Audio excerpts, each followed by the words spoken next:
beings, we thought that the earth was flat. It was in 1577 when Sir Francis Drake sailed around the earth that he proved that the earth was spherical. What you came to know in 1577, about 450 years back, is already mentioned in my Quran 1400 years ago. It's mentioned in Surah Naziyat, chapter number 79, verse number 30. Wal arda ba'da zalika dahaha. And thereafter, we have made the earth egg-shaped. The Arabic word dahaha, one of its meanings is an expanse, and the earth is an expanse. The other meaning is derived from the Arabic word duya, which means an egg. And we know today that the earth is not completely round like a ball. It is flattened from the poles.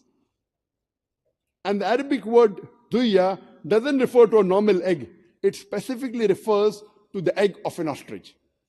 It also refers to the place where the ostrich lays the egg. And if we analyze the shape of the egg of an ostrich, that too is geospherical in shape. Imagine the Quran 1400 years ago tells the exact shape of the earth. It does not say it is spherical, it says it is geospherical. The shape of the egg of an ostrich. Who could have mentioned this in the Quran 1400 years ago, which you came to know recently, about 450 years back? So the atheist may tell you, maybe your Prophet Muhammad, peace be upon him, he was an intelligent man. Maybe. Don't argue. I'll ask him the next question. That the light of the moon, is the light of the moon its own light or reflected light?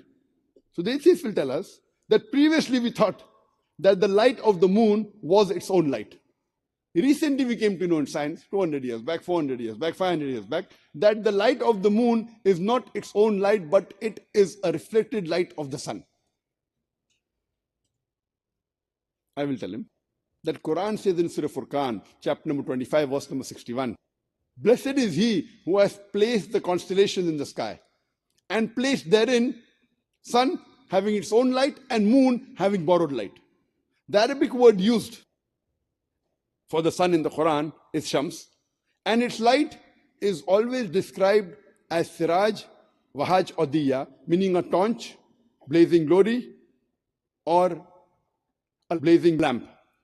And the moon, the Arabic word used is Qamar.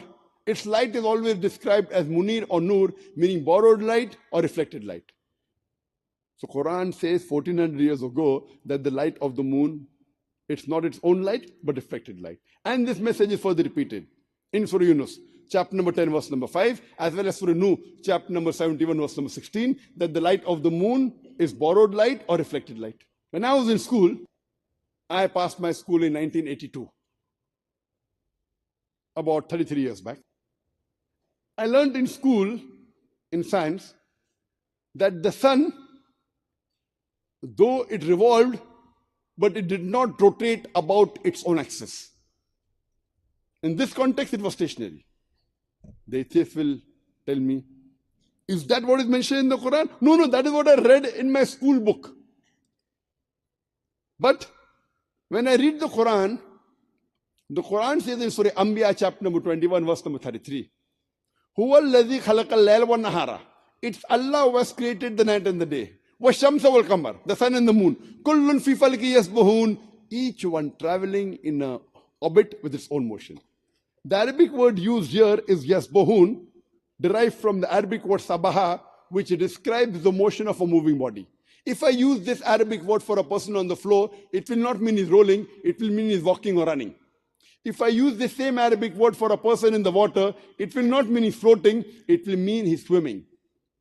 Similarly, when the Quran uses it for a celestial body in the heaven, in the sky, it doesn't mean it's floating, it means it